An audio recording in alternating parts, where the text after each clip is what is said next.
Hello everyone, I'm Netch, and in today's tutorial I'll show you how to go from this guitar sound to this electronic bass sound. Let's get started. First we make the sub, so I'll bring up the spectrum analyzer here. What we want is, well, first of all, we have a guitar signal that looks like this. And what we want to do is move that 2 octaves below, so we have a subby kind of signal, and we want to filter out the majority of those harmonics, so we just have a sine wave-ish signal.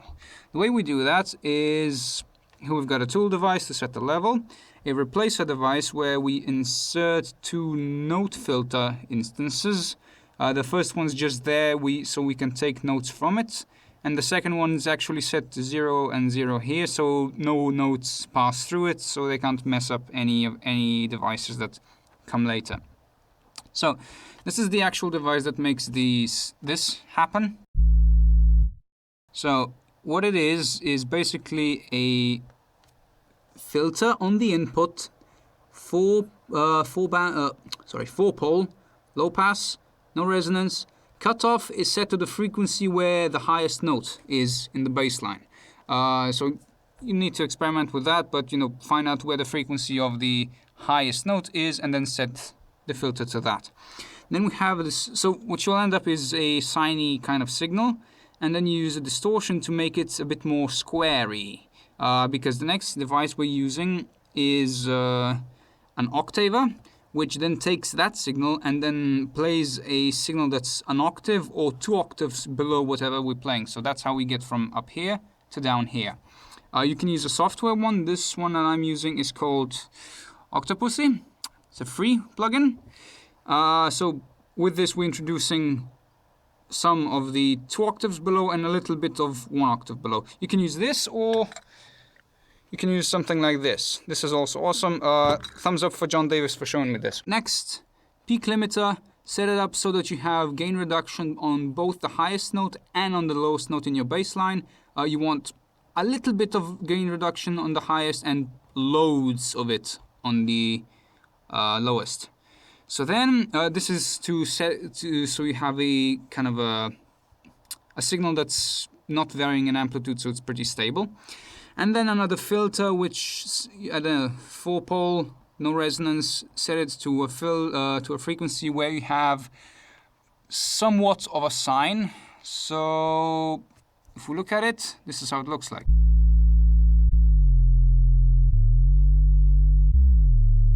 And then another tool device to monitor the level to get it to 0.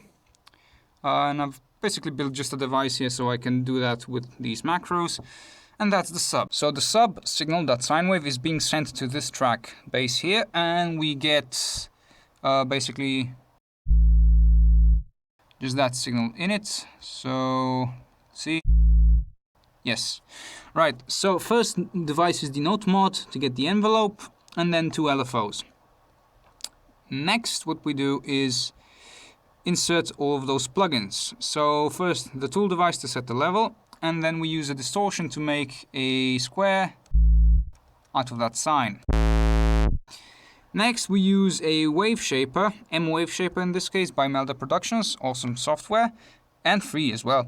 So we have positive basically on a linear scale here, and then we have the negative side of the signal being compressed down into 0.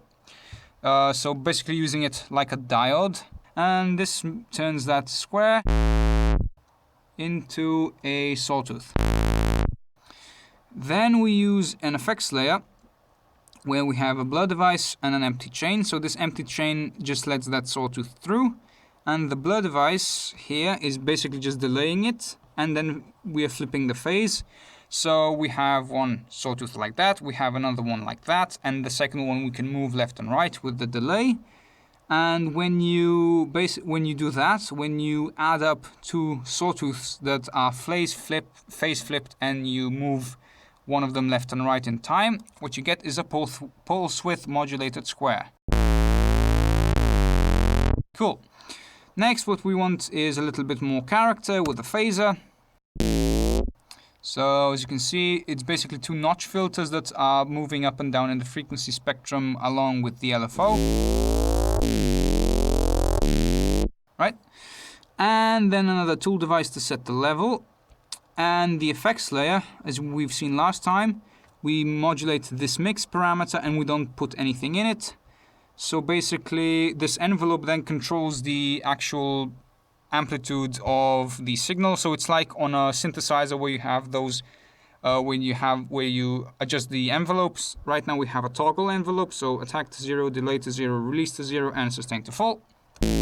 So strum the guitar. It's like pressing the notes on a synthesizer and letting it go, muting the string. We can, of course, introduce some attack into the whole thing, so it opens up slower. So this basically makes it respond just like a synthesizer would by pressing the key. So that's the oscillator.